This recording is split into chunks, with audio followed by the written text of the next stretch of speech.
श्रीगणेशाय नमः। श्रीसरस्वत्यै नमः। श्रीवेदव्यासाय नमः। नारायणं नमस्कृत्य नरं चैव नरोत्तमं देवीं सरस्वतीं व्यासं ततो जयमुदीरयेत्। एकोनचत्वारिंशोऽध्यायः। औशनस एवं कपालमोचन तीर्थ की महात्म्य कथा तथा ऋषंगु के आश्रम पृथुदक तीर्थ की महिमा। वैशंपायन उवाच। वैशंपायन जी कहते हैं, राजन, उस सप्त सारस्वत तीर्थ में रहकर हलधर बलराम जी ने आश्रमवासी ऋषियों का पूजन किया और मंकणक मुनि पर अपनी उत्तम प्रीति का परिचय दिया। भरतनंदन, वहां ब्राह्मणों को दान दे उस रात्रि में निवास करने के पश्चात प्रातः काल उठकर मुनि मंडली से सम्मानित हो महाबली लांगलधारी बलराम ने पुनः तीर्थ के जल में स्नान किया और संपूर्ण ऋषि मुनियों की आज्ञा ले अन्य तीर्थों में जाने के लिए वहां से शीघ्रता पूर्वक प्रस्थान कर दिया। तदनंतर हलधारी बलराम औशनस तीर्थ में आए, जिसका दूसरा नाम कपाल मोचन तीर्थ भी है। महाराज, पूर्व काल में भगवान श्री राम ने एक राक्षस को मारकर उसे दूर फेंक दिया था। उसका विशाल सिर महामुनि महोदर की जंघा में चिपक गया था। वे महामुनि इस तीर्थ में स्नान करने पर उस कपाल से मुक्त हुए थे। महात्मा शुक्राचार्य ने वहीं पहले तप किया था, जिससे उनके हृदय में संपूर्ण नीति विद्या स्फुरित हुई थी। वहीं रहकर उन्होंने दैत्यों अथवा दानवों के युद्ध के विषय में विचार किया था। राजन, उस श्रेष्ठ तीर्थ में पहुंचकर बलराम जी ने महात्मा ब्राह्मणों को विधि पूर्वक धन का दान दिया था। जन्मेजय उवाच। जन्मेजय ने पूछा, ब्राह्मण, उस तीर्थ का नाम कपाल मोचन कैसे हुआ, जहां महामुनि महोदर को छुटकारा मिला था? उनकी जंघा में वह सिर कैसे और किस कारण से चिपक गया था? वैशंपायन उवाच। वैशंपायन जी ने कहा, नृपश्रेष्ठ, पूर्व काल की बात है। रघुकुल तिलक महात्मा श्री रामचंद्र जी ने दंडकारण्य में रहते समय जब राक्षसों के संहार का विचार किया, तब तीखी धार वाले धुर से जनस्थान में उस दुरात्मा राक्षस का मस्तक काट दिया। वह कटा हुआ मस्तक उस महान वन में ऊपर को उछला और दैव योग से वन में विचरते हुए महोदर मुनि की जांघ में जा लगा। नरेश्वर, उस समय उनकी हड्डी छेद कर वह भीतर तक घुस गया। उस मस्तक के चिपक जाने से वे महाबुद्धिमान ब्राह्मण किसी तीर्थ या देवालय में सुगमता पूर्वक आ जा नहीं सकते थे। उस मस्तक से दुर्गंध युक्त पीप बहती रहती थी और महामुनि महोदर वेदना से पीड़ित हो गए थे। हमने सुना है कि मुनि ने किसी तरह भूमंडल के सभी तीर्थों की यात्रा की। उन महातपस्वी महर्षि ने संपूर्ण सरिताओं और समुद्रों की यात्रा करके वहां रहने वाले पवित्र आत्मा मुनियों से वह सब वृत्तांत कह सुनाया। संपूर्ण तीर्थों में स्नान करके भी वे उस कपाल से छुटकारा न पा सके। विप्रवर, उन्होंने मुनियों के मुख से यह महत्वपूर्ण बात सुनी कि सरस्वती का श्रेष्ठ तीर्थ जो औशनस नाम से विख्यात है, संपूर्ण पापों को नष्ट करने वाला तथा परम उत्तम सिद्धि क्षेत्र है। तदनंतर वे ब्रह्मर्षि वहां औशनस तीर्थ में गए और उसके जल से आचमन एवं स्नान किया। उसी समय वह कपाल उनके चरण यानी कि जांघ को छोड़कर पानी के भीतर गिर पड़ा। प्रभो, उस मस्तक या कपाल से मुक्त होने पर महोदर मुनि को बड़ा सुख मिला, साथ ही वह मस्तक भी जो उनकी जांघ से छूट कर गिरा था, पानी के भीतर अदृश्य हो गया। राजन, उस कपाल से मुक्त हो निष्पाप एवं पवित्र अंतःकरण वाले महोदर मुनि कृतकृत्य हो प्रसन्नता पूर्वक अपने आश्रम पर लौट आए। संकट से मुक्त हुए उन महातपस्वी मुनि ने अपने पवित्र आश्रम पर जाकर वहां रहने वाले पवित्रात्मा ऋषियों से अपना सारा वृत्तांत कह सुनाया। मानद, तदनंतर वहां आए हुए महर्षियों ने महोदर मुनि की बात सुनकर उस तीर्थ का नाम कपाल मोचन रख दिया। इसके बाद महर्षि महोदर पुनः उस श्रेष्ठ तीर्थ में गए और वहां का प्रचुर जल पीकर उत्तम सिद्धि को प्राप्त हुए। वृष्णि वंशावतांस बलराम जी ने वहां ब्राह्मणों की पूजा करके उन्हें बहुत धन का दान किया। इसके बाद वे ऋषंगु मुनि के आश्रम पर गए। भरत नंदन, वहीं आर्ष्टिशेण मुनि ने घोर तपस्या की थी और वहीं महामुनि विश्वामित्र ने ब्राह्मणत्व प्राप्त किया था। प्रभो, वह महान आश्रम संपूर्ण मनोवांछित वस्तुओं से संपन्न है। वहां बहुत से मुनि और ब्राह्मण सदा निवास करते हैं। राजेंद्र, तत्पश्चात श्रीमान हलधर ब्राह्मणों से घिरकर उस स्थान पर गए जहां ऋषंगु ने अपना शरीर छोड़ा था। भारत, बूढ़े ब्राह्मण ऋषंगु सदा तपस्या में संलग्न रहते थे। एक समय उन महातपस्वी ऋषंगु मुनि ने शरीर त्याग देने का विचार करके बहुत कुछ सोचकर अपने सभी पुत्रों को बुलाया और उनसे कहा, मुझे प्रथुदक तीर्थ में ले चलो। उन तपस्वी पुत्रों ने तपोधन ऋषंगु को अत्यंत वृद्ध जानकर उन्हें सरस्वती के उस उत्तम तीर्थ में पहुंचा दिया। राजन नरव्याघ्र, वे पुत्र जब उन बुद्धिमान मुनि को ब्राह्मण समूहों से सेवित तथा सैकड़ों तीर्थों से सुशोभित पुण्य सलिला सरस्वती के तट ले आए, तब वे महातपस्वी महर्षि वहां विधि पूर्वक स्नान करके तीर्थ के गुणों को जानकर अपने पास बैठे हुए सभी पुत्रों से प्रसन्नता पूर्वक बोले, जो सरस्वती के उत्तर तट पर पृथुदक तीर्थ में जप करते हुए अपने शरीर का परित्याग करता है, उसे भविष्य में पुनः मृत्यु का कष्ट नहीं भोगना पड़ता। धर्मात्मा विप्रवत्सल हलधर बलराम जी ने उस तीर्थ में स्नान करके ब्राह्मणों को बहुत धन का दान किया।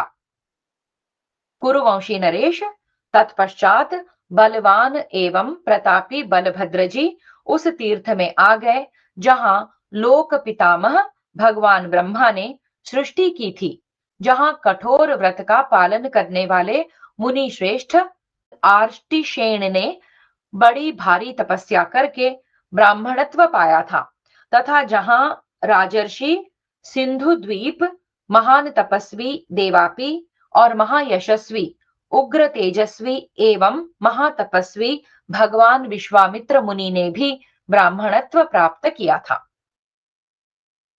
इस प्रकार श्री महाभारत शल्य पर्व के अंतर्गत गदा पर्व में बलदेव जी की तीर्थ यात्रा के प्रसंग में सारस्वतोपाख्यान विषयक 39वां अध्याय पूरा हुआ।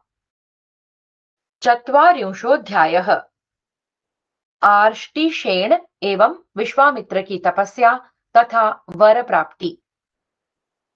जन्मेजय उवाच, जन्मेजय ने पूछा, ब्रह्मन मुनि श्रेष्ठ, आर्ष्टिशेन ने वहां किस प्रकार बड़ी भारी तपस्या की थी तथा सिंधु द्वीप, देवापी और विश्वामित्र जी ने किस प्रकार ब्राह्मणत्व प्राप्त किया था? भगवन, यह सब मुझे बताइए। इसे जानने के लिए मेरे मन में बड़ी भारी उत्सुकता है। वैशंपायन उवाच, वैशंपायन जी ने कहा, राजन, प्राचीन काल के सत्य युग की बात है। द्विज श्रेष्ठ आर्ष्टिशेन सदा गुरुकुल में निवास करते हुए निरंतर वेद शास्त्रों के अध्ययन में लगे रहते थे। प्रजानाथ नरेश्वर गुरुकुल में सर्वदा रहते हुए भी न तो उनकी विद्या समाप्त हुई और न वे संपूर्ण वेद ही पढ़ सके। नरेश्वर इससे महातपस्वी आर्ष्टिशेन खिन्न एवं विरक्त हो उठे। फिर उन्होंने सरस्वती के उसी तीर्थ में जाकर बड़ी भारी तपस्या की। उस तप के प्रभाव से उत्तम वेदों का ज्ञान प्राप्त करके वे ऋषि श्रेष्ठ विद्वान वेदज्ञ और सिद्ध हो गए। तदनंतर उन महातपस्वी ने उस तीर्थ को 3 वर प्रदान किए। आज से जो मनुष्य महानदी सरस्वती के इस तीर्थ में स्नान करेगा उसे अश्वमेध यज्ञ का संपूर्ण फल प्राप्त होगा। आज से इस तीर्थ में किसी को सर्प से भय नहीं होगा। थोड़े समय तक ही इस तीर्थ के सेवन से मनुष्य को बहुत अधिक फल प्राप्त होगा। ऐसा कहकर वे महातेजस्वी मुनि स्वर्गलोक को चले गए। इस प्रकार पूजनीय एवं प्रतापी आर्ष्टिशेन ऋषि उस तीर्थ में सिद्धि प्राप्त कर चुके हैं। महाराज, उन्हीं दिनों उसी तीर्थ में प्रतापी सिंधु द्वीप तथा देवापी ने वहां तप करके महान ब्राह्मणत्व प्राप्त किया था। तात कुशिक वंशी विश्वामित्र भी वहीं निरंतर इंद्रिय संयम पूर्वक तपस्या करते थे। उस भारी तपस्या के प्रभाव से उन्हें ब्राह्मणत्व की प्राप्ति हुई। राजन, पहले इस भूतल पर गाधी नाम से विख्यात महान क्षत्रिय राजा राज्य करते थे। प्रतापी विश्वामित्र उन्हीं के पुत्र थे। तात लोग कहते हैं कि कुशिक वंशी राजा गाधी महान योगी और बड़े भारी तपस्वी थे। उन्होंने अपने पुत्र विश्वामित्र को राज्य पर अभिषिक्त करके शरीर को त्याग देने का विचार किया। तब सारी प्रजा उनसे नतमस्तक होकर बोली, महाबुद्धिमान नरेश, आप कहीं न जाएं, यहीं रहकर हमारी इस जगत के महान भय से रक्षा करते रहें।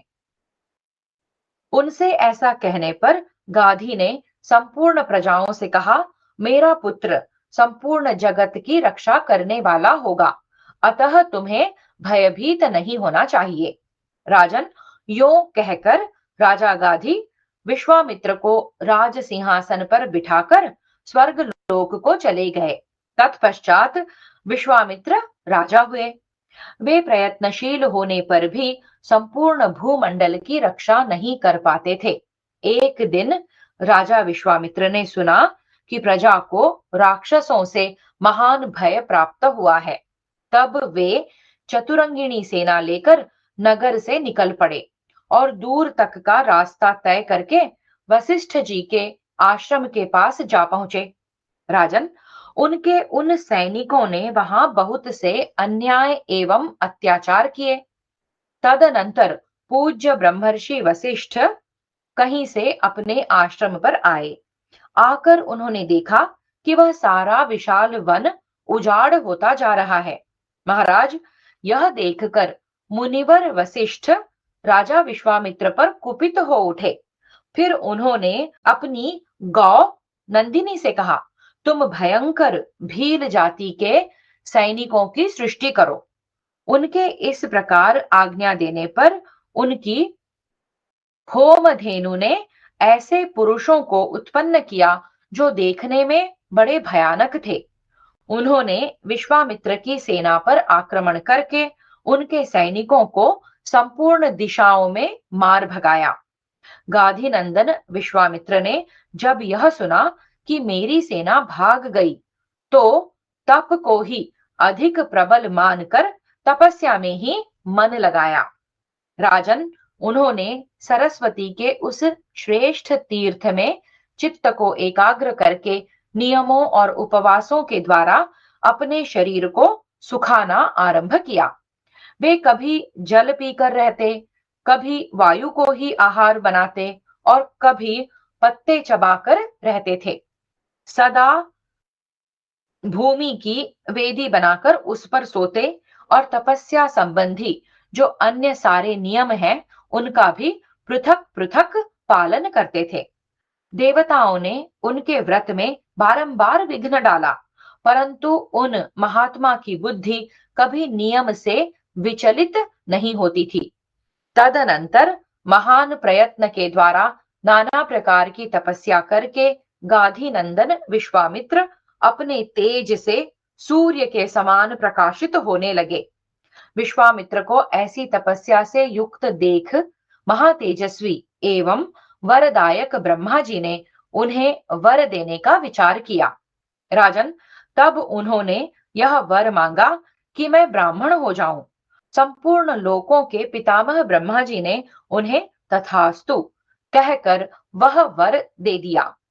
उस उग्र तपस्या के द्वारा ब्राह्मणत्व पाकर सफल मनोरथ हुए महायशस्वी विश्वामित्र देवता के समान समस्त भूमंडल में विचरने लगे।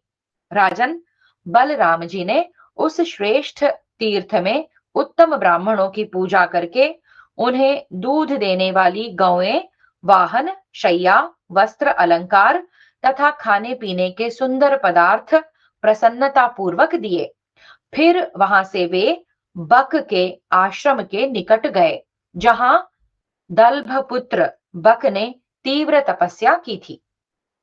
इस प्रकार श्री महाभारत शल्य पर्व के अंतर्गत गदा पर्व में बलदेव जी की तीर्थ यात्रा के प्रसंग में सारस्वतोपाख्यान विषयक 40वां अध्याय पूरा हुआ। 1चत्वारिंशोऽध्यायः अवाकीर्ण और यायात तीर्थ की महिमा के प्रसंग में दालभ्य की कथा और ययाति के यज्ञ का वर्णन। वैशंपायन उवाच।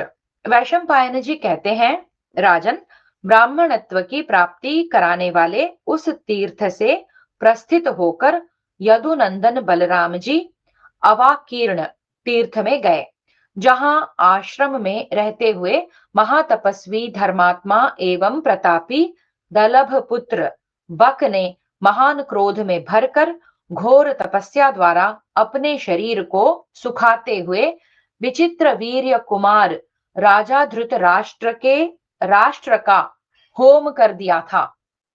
पूर्व काल में नैमिषारण्य निवासी ऋषियों ने 12 वर्षों तक चालू रहने वाले एक सत्र का आरंभ किया था।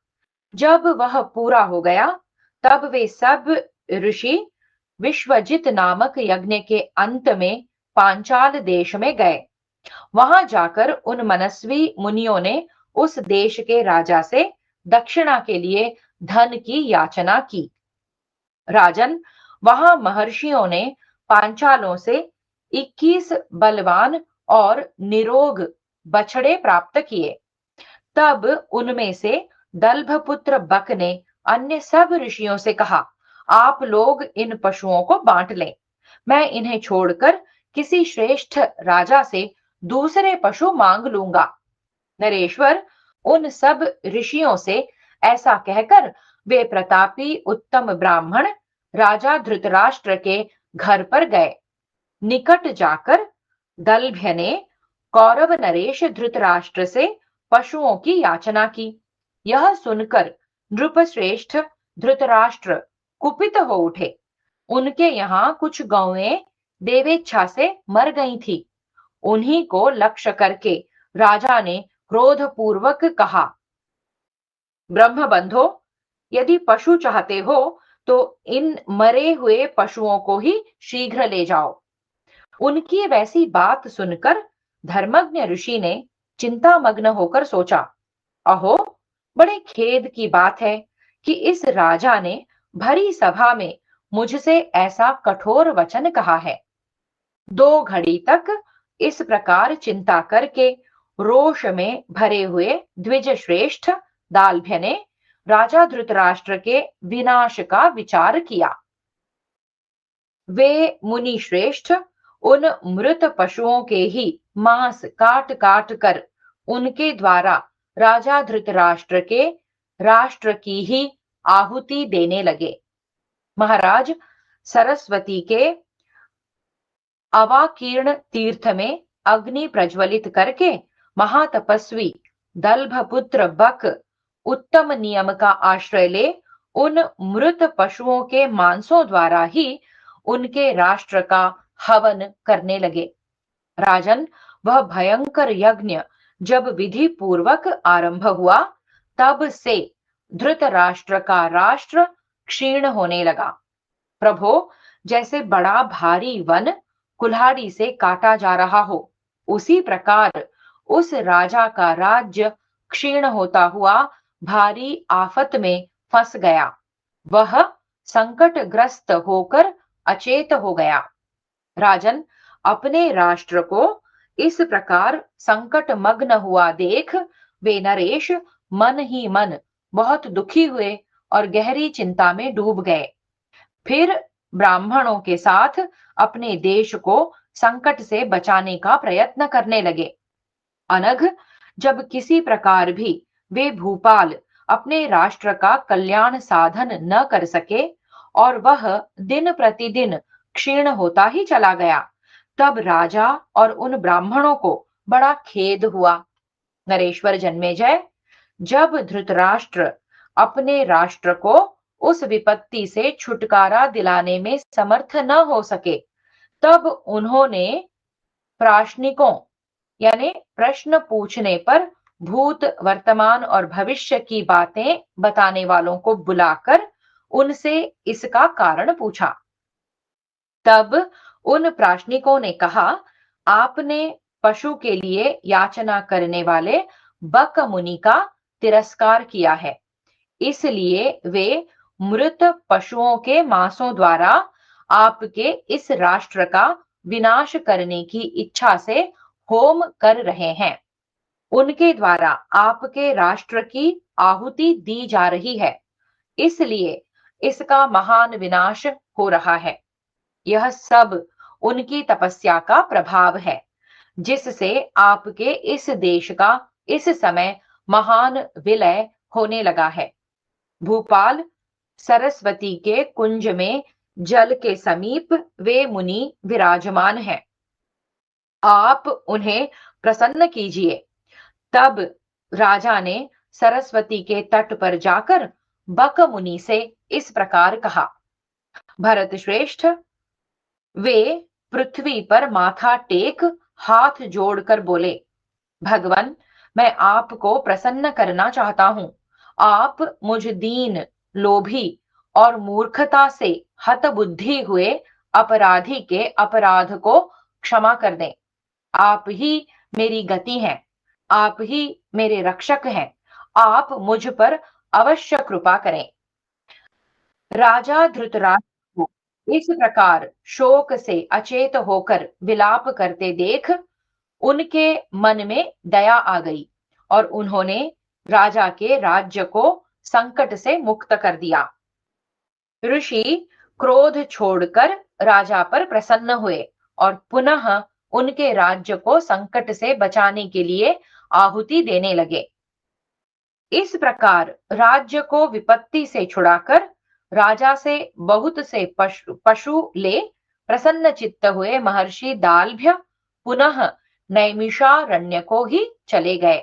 राजन, फिर महामनस्वी धर्मात्मा धृतराष्ट्र भी स्वस्थ चित्त हो अपने समृद्धिशाली नगर को ही लौट आए। महाराज, उसी तीर्थ में उदार बुद्धि बृहस्पति जी ने असुरों के विनाश और देवताओं की उन्नति के लिए मासों द्वारा आभिचारिक यज्ञ का अनुष्ठान किया था।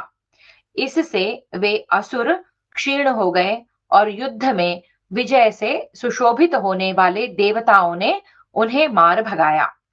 पृथ्वीनाथ, महायशस्वी महाबाहु बलराम जी उस तीर्थ में भी ब्राह्मणों को विधि पूर्वक हाथी, घोड़े, खच्चरियों से जुते हुए रथ, बहुमूल्य रत्न तथा प्रचुर धन धान्य का दान करके वहां से यायात तीर्थ में गए।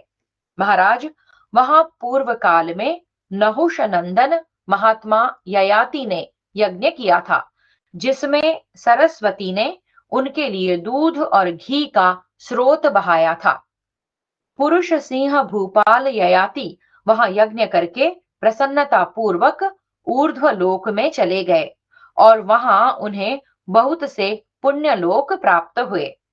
शक्तिशाली राजा ययाति जब वहां यज्ञ कर रहे थे, उस समय उनकी उत्कृष्ट उदारता को दृष्टि में रखकर अपने प्रति उनकी सनातन भक्ति देख सरस्वती ने उस यज्ञ में आए हुए ब्राह्मणों को, जिसने अपने मन से जिन जिन भोगों को चाहा, वे सभी मनोवांछित भोग प्रदान किए। राजा के यज्ञ मंडप में बुलाकर आया हुआ जो ब्राह्मण जहां कहीं ठहर गया, वहीं उसके लिए सरिताओं में श्रेष्ठ सरस्वती ने पृथक पृथक गृह, शय्या, आसन, षडरस भोजन तथा नाना प्रकार के दान की व्यवस्था की। उन ब्राह्मणों ने यह समझकर कि राजा ने ही वह उत्तम दान दिया है, अत्यंत प्रसन्न होकर राजा ययाति को शुभाशीर्वाद दे उनकी भूरी भूरी प्रशंसा की। उस यज्ञ की संपत्ति से देवता और गंधर्व भी बड़े प्रसन्न हुए। मनुष्यों को तो वह यज्ञ वैभव देखकर महान आश्चर्य हुआ था। तदनंतर महान धर्म ही जिनकी ध्वजा है और जिनकी पताका पर ताड़का चिन्ह सुशोभित है, वे महात्मा, कृतात्मा, धर्मात्मा तथा जितात्मा बलराम जी, जो प्रतिदिन बड़े बड़े दान किया करते थे, वहां से वसिष्ठापवाह नामक तीर्थ में गए, जहां सरस्वती का वेग बड़ा भयंकर है। इस प्रकार श्री महाभारत शल्य पर्व के अंतर्गत गदा पर्व में बलदेव जी की तीर्थ यात्रा के प्रसंग में सारस्वतोपाख्यान विषयक 41वां अध्याय पूरा हुआ। 24 वसिष्ठापवाह तीर्थ की उत्पत्ति के प्रसंग में विश्वामित्र का क्रोध और वशिष्ठ जी की सहनशीलता। जन्मेजय उवाच। जन्मेजय ने पूछा, प्रभो, वसिष्ठापवाह तीर्थ में सरस्वती के जल का भयंकर वेग कैसे हुआ? सरिताओं में श्रेष्ठ सरस्वती ने उन महर्षि को किस लिए बहाया? उनके साथ उसका वैर कैसे हुआ? उस वैर का कारण क्या है? महामते, मैंने जो पूछा है वह बताइए। मैं आपके वचनों को सुनते सुनते तृप्त नहीं होता हूं। वैशंपायन उवाच। वैशंपायन जी ने कहा, भारत, तपस्या में होड़ लग जाने के कारण विश्वामित्र तथा ब्रह्मर्षि वशिष्ठ में बड़ा भारी वैर हो गया था। सरस्वती के स्थाणु तीर्थ में पूर्व तट पर वशिष्ठ का बहुत बड़ा आश्रम था और पश्चिमी तट पर बुद्धिमान विश्वामित्र मुनि का आश्रम बना हुआ था। महाराज, जहां भगवान स्थाणु ने बड़ी भारी तपस्या की थी, वहां मनीषी पुरुष उनके घोर तप का वर्णन करते हैं। प्रभो, जहां भगवान स्थाणु यानी कि शिव ने सरस्वती का पूजन और यज्ञ करके तीर्थ की स्थापना की थी, वहां वह तीर्थ स्थाणु तीर्थ के नाम से विख्यात हुआ। नरेश्वर, उसी तीर्थ में देवताओं ने देव शत्रुओं का विनाश करने वाले स्कंद को महान सेनापति के पद पर अभिषिक्त किया था। उसी सारस्वत तीर्थ में महामुनि विश्वामित्र ने अपनी उग्र तपस्या से वशिष्ठ मुनि को विचलित कर दिया था। वह प्रसंग सुनाता हूं, सुनो। भारत, विश्वामित्र और वशिष्ठ दोनों ही तपस्या के धनी थे। वे प्रतिदिन होड़ लगाकर अत्यंत कठोर तप किया करते थे। उनमें भी महामुनि विश्वामित्र को ही अधिक संताप होता था। वे वशिष्ठ का तेज देखकर चिंतामग्न हो गए थे। भरत नंदन, सदा धर्म में तत्पर रहने वाले विश्वामित्र मुनि के मन में यह विचार उत्पन्न हुआ कि यह सरस्वती तपोधन वशिष्ठ को अपने जल के वेग से तुरंत ही मेरे समीप ला देगी और यहाँ आ जाने पर तपस्वी मुनियों में श्रेष्ठ विप्रवर वशिष्ठ का मैं वध कर डालूंगा, इसमें संशय नहीं है। ऐसा निश्चय करके पूज्य महामुनि विश्वामित्र के नेत्र क्रोध से रक्त वर्ण हो गए। उन्होंने सरिताओं में श्रेष्ठ सरस्वती का स्मरण किया। उन मुनि के चिंतन करने पर विचारशीला सरस्वती व्याकुल हो उठी। उसे ज्ञात हो गया कि ये महान शक्तिशाली महर्षि इस समय बड़े भारी क्रोध से भरे हुए हैं। इससे सरस्वती की कांति फीकी पड़ गई और वह हाथ जोड़ थर थर कांपती हुई मुनिवर विश्वामित्र की सेवा में उपस्थित हुई। जिसका पति मारा गया हो, उस विधवा नारी के समान वह अत्यंत दुखी हो गई और उन मुनि श्रेष्ठ से बोली, प्रभो बताइए, मैं आपकी किस आज्ञा का पालन करूं? तब कुपित हुए मुनि ने उससे कहा, वशिष्ठ को शीघ्र यहाँ बहाकर ले आओ, जिससे आज मैं इनका वध कर डालूं। यह सुनकर सरस्वती नदी व्यथित हो उठी। वह कमल नयना अबला हाथ जोड़कर वायु के झकोरे से हिलाई गई लता के समान अत्यंत भयभीत हो जोर जोर से कांपने लगी। उसकी ऐसी अवस्था देखकर मुनि ने महानदी से कहा, तुम बिना कोई विचार किए वशिष्ठ को मेरे पास ले आओ। विश्वामित्र की बात सुनकर और उनकी पाप पूर्ण चेष्टा जानकर वशिष्ठ के भूतल पर विख्यात अनुपम प्रभाव को जानती हुई उस नदी ने उनके पास जाकर बुद्धिमान विश्वामित्र ने जो कुछ कहा था वह सब उनसे कह सुनाया। वह दोनों के शाप से भयभीत हो बारंबार कांप रही थी। महान शाप का चिंतन करके विश्वामित्र ऋषि के डर से बहुत डर गई थी। राजन, उसे दुर्बल, उदास और चिंतामग्न देख मनुष्यों में श्रेष्ठ धर्मात्मा वशिष्ठ ने कहा। वशिष्ठ उवाच, वशिष्ठ बोले, सरिताओं में श्रेष्ठ सरस्वती, तुम शीघ्र गति से प्रवाहित होकर मुझे बहा ले चलो और अपनी रक्षा करो, अन्यथा विश्वामित्र तुम्हें शाप दे देंगे। इसलिए तुम कोई दूसरा विचार मन में न लाओ। कुरुनंदन, उन कृपाशील महर्षि का वह वचन सुनकर सरस्वती सोचने लगी, क्या करने से शुभ होगा।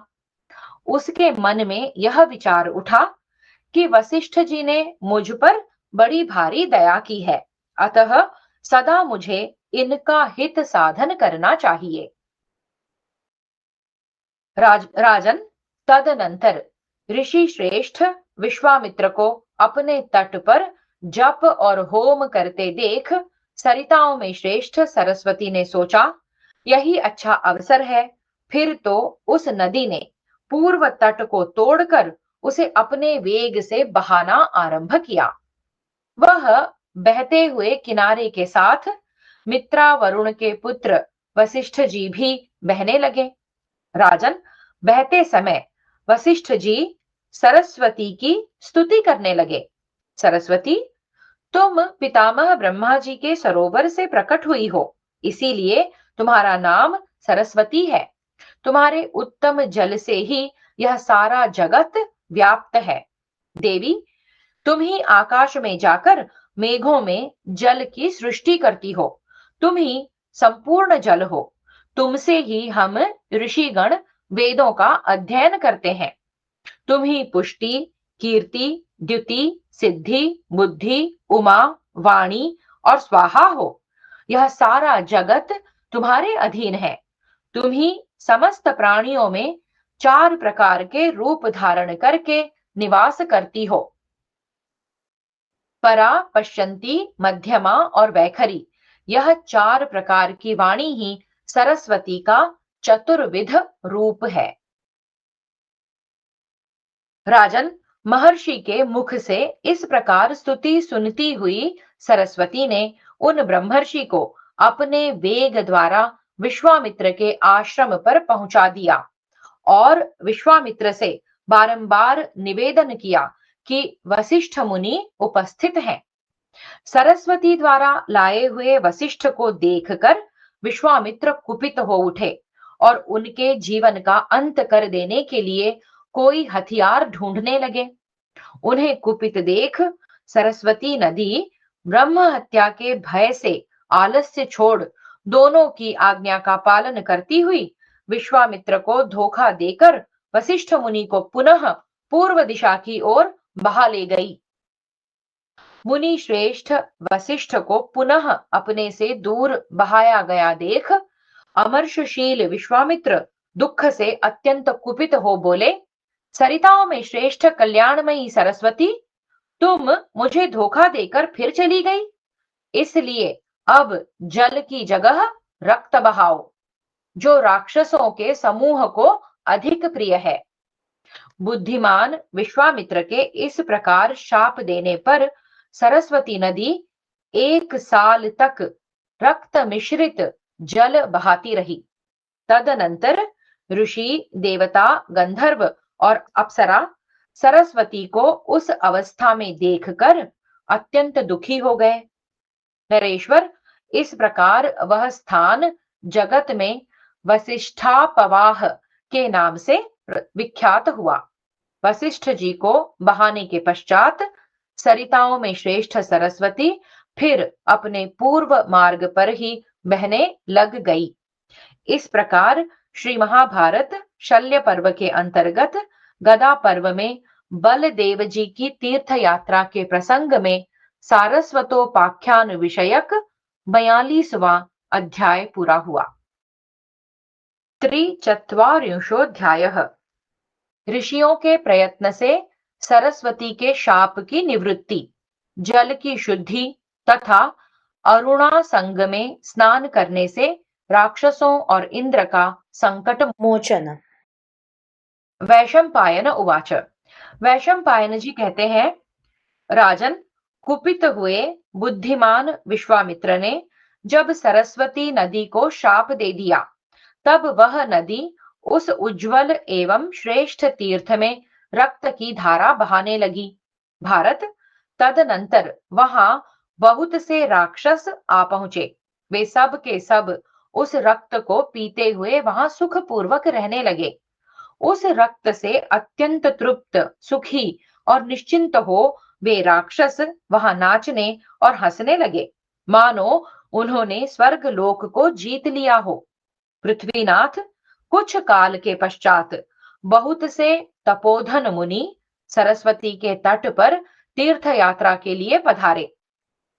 पूर्वोक्त सभी तीर्थों में गोता लगाकर वे तपस्या के लोभी विज्ञ मुनिवर पूर्ण प्रसन्न हो उसी ओर गए जिधर रक्त की धारा बहाने वाला पूर्वोक्त तीर्थ था। नृपश्रेष्ठ, वहां आकर उन महाभाग मुनियों ने देखा कि उस तीर्थ की दारुण दशा हो गई है। वहां सरस्वती का जल रक्त से ओतप्रोत है और बहुत से राक्षस उसका पान कर रहे हैं।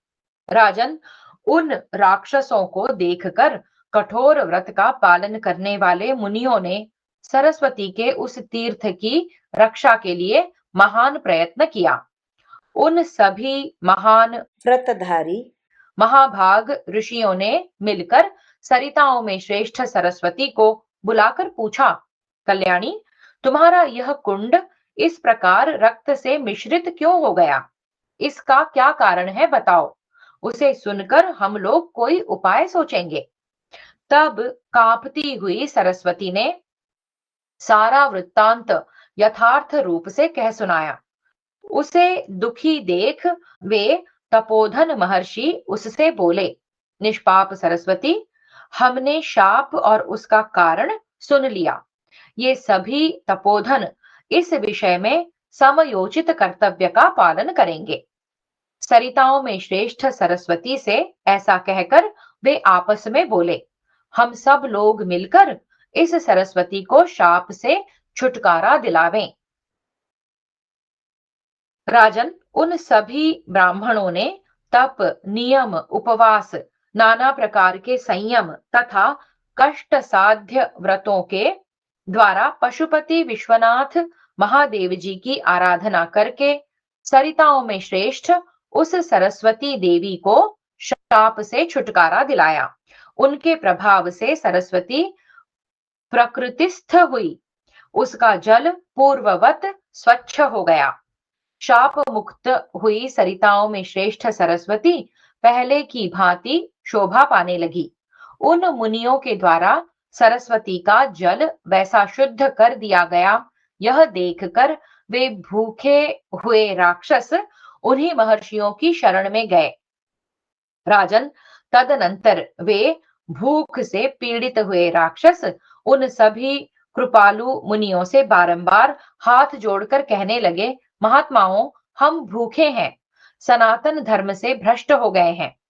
हम लोग जो पापाचार करते हैं, यह हमारा स्वेच्छाचार नहीं है। आप जैसे महात्माओं की हम लोगों पर कभी कृपा नहीं हुई और हम सदा दुष्कर्म ही करते चले आए। इससे हमारे पाप की निरंतर वृद्धि होती रहती है और हम ब्रह्म राक्षस हो गए हैं। स्त्रियां अपने योनि दोष जनित पाप यानी कि व्यभिचार से राक्षसी हो जाती हैं। इसी प्रकार क्षत्रिय, वैश्य और शूद्रों में से जो लोग ब्राह्मणों से द्वेष करते हैं, वे भी इस जगत में राक्षस होते हैं। जो प्राणधारी मानव आचार्य, ऋत्विजों, गुरु और वृद्ध पुरुषों का अपमान करते हैं, वे भी यहाँ राक्षस होते हैं। अतः विप्रवरों, आप यहाँ हमारा उद्धार करें, क्योंकि आप लोग संपूर्ण लोकों का उद्धार करने में समर्थ हैं। उन राक्षसों का वचन सुनकर एकाग्रचित्त महर्षियों ने उनकी मुक्ति के लिए महानदी सरस्वती का स्तवन किया और इस प्रकार कहा, जिस अन्न पर थूक पड़ गई हो, जिसमें कीड़े पड़े हों, जो झूठा हो, जिसमें बाल गिरा हो, जो तिरस्कार पूर्वक प्राप्त हुआ हो, जो अश्रुपात से दूषित हो गया हो तथा जिसे कुत्तों ने छू दिया हो, वह सारा अन्न इस जगत में राक्षसों का भाग है। अतः विद्वान पुरुष सदा समझ बूझ कर इन सब प्रकार के अन्नों का प्रयत्न पूर्वक परित्याग करें। जो ऐसे अन्न को खाता है, वह मानो राक्षसों का अन्न खाता है। तदनंतर उन तपोधन महर्षियों ने उस तीर्थ की शुद्धि करके उन राक्षसों की मुक्ति के लिए सरस्वती नदी से अनुरोध किया। नरश्रेष्ठ, महर्षियों का यह मत जानकर सरिताओं में श्रेष्ठ सरस्वती अपनी ही स्वरूप भूता अरुणा को ले आई। महाराज, उस अरुणा में स्नान करके वे राक्षस अपना शरीर छोड़कर स्वर्ग लोक में चले गए, क्योंकि वह ब्रह्म हत्या का निवारण करने वाली है। राजन, कहते हैं, इस बात को जानकर देवर्षि इंद्र उसी श्रेष्ठ तीर्थ में स्नान करके ब्रह्म हत्या के पाप से मुक्त हुए थे। जन्मेजय उवाच। जन्मेजय ने पूछा, ब्रह्मन, भगवान इंद्र को ब्रह्म हत्या का पाप कैसे लगा तथा वे किस प्रकार इस तीर्थ में स्नान करके पाप मुक्त हुए थे? वैशंपायन उवाच। वैशंपायन जी ने कहा, जनेश्वर, पूर्व काल में इंद्र ने नमुची के साथ अपनी की हुई प्रतिज्ञा को जिस प्रकार तोड़ डाला था, वह सारी कथा जैसे घटित हुई थी, तुम यथार्थ रूप से सुनो। पहले की बात है, नमुची इंद्र के भय से डरकर सूर्य की किरणों में समा गया था। तब इंद्र ने उसके साथ मित्रता कर ली और यह प्रतिज्ञा की, असुर श्रेष्ठ, मैं न तो तुम्हें गीले हथियारों से मारूंगा, न सूखे से, न दिन में मारूंगा, न रात में। सखे, मैं सत्य की सौगंध खाकर यह बात तुमसे कहता हूं। राजन, इस प्रकार प्रतिज्ञा करके भी देवराज इंद्र ने चारों ओर कुहासा छाया हुआ देख पानी के फेन से नमुची का सिर काट लिया। नमुची का वह कटा हुआ मस्तक इंद्र के पीछे लग गया। वह उनके पास जाकर बारंबार कहने लगा, ओ मित्रघाती पापात्मा इंद्र, तू कहां जाता है? इस प्रकार उस मस्तक के द्वारा बारंबार पूर्वोक्त बात पूछी जाने पर अत्यंत संतप्त हुए इंद्र ने ब्रह्मा जी से यह सारा समाचार निवेदन किया। तब लोक गुरु ब्रह्मा ने उनसे कहा, देवेंद्र, अरुणा तीर्थ पाप भय को दूर करने वाला है। तुम वहां विधि पूर्वक यज्ञ करके अरुणा के जल में स्नान करो। शक्र, महर्षियों ने इस अरुणा के जल को परम पवित्र बना दिया है। इस तीर्थ में पहले ही गुप्त रूप से उसका आगमन हो चुका था। फिर सरस्वती ने निकट आकर अरुणा देवी को अपने जल से आप्लावित कर दिया। देवेंद्र, सरस्वती और अरुणा का यह संगम महान पुण्यदायक तीर्थ है। तुम यहाँ यज्ञ करो और अनेक प्रकार के दान दो। फिर उसमें स्नान करके तुम भयानक पातक से मुक्त हो जाओगे। जन्मेजय, उनके ऐसा कहने पर इंद्र ने सरस्वती के कुंज में विधि पूर्वक यज्ञ करके अरुणा में स्नान किया। फिर ब्रह्म हत्या जनित पाप से मुक्त हो देवराज इंद्र हर्षोत्फुल्ल हृदय से स्वर्ग लोक में चले गए। भारत नृप श्रेष्ठ, नमुची का वह मस्तक भी उसी तीर्थ में गोता लगाकर मनोवांछित फल देने वाले अक्षय लोकों में चला गया। वैशंपायन उवाच। वैशंपायन जी कहते हैं, राजन, पारमार्थिक कार्य करने वाले महात्मा बलराम जी उस तीर्थ में भी स्नान करके नाना प्रकार की वस्तुओं का दान करके धर्म का फल पाकर सोम के महान एवं उत्तम तीर्थ में गए, जहां पूर्व काल में साक्षात राजाधिराज सोम ने विधि पूर्वक राजसूय यज्ञ का अनुष्ठान किया था। उस श्रेष्ठ यज्ञ में बुद्धिमान विप्रप्रवर महात्मा अत्रि ने होता का कार्य किया था। उस यज्ञ के अंत में देवताओं के साथ दानवों, दैत्यों तथा राक्षसों का महान एवं भयंकर तारकामय संग्राम हुआ था, जिसमें स्कंद ने तारकासुर का वध किया था। उसी में दैत्य विनाशक महासेन कार्तिकेय ने देवताओं का सेनापतित्व ग्रहण किया था। जहां वह पाकड़ का श्रेष्ठ वृक्ष है, वहां साक्षात कुमार कार्तिकेय इस तीर्थ में सदा निवास करते हैं। इस प्रकार श्री महाभारत शल्य पर्व के अंतर्गत गदा पर्व में बलदेव जी की तीर्थ यात्रा के प्रसंग में सारस्वतोपाख्यान विषयक 43वां अध्याय पूरा हुआ। हरि ओम। श्री कृष्णार्पणमस्तु।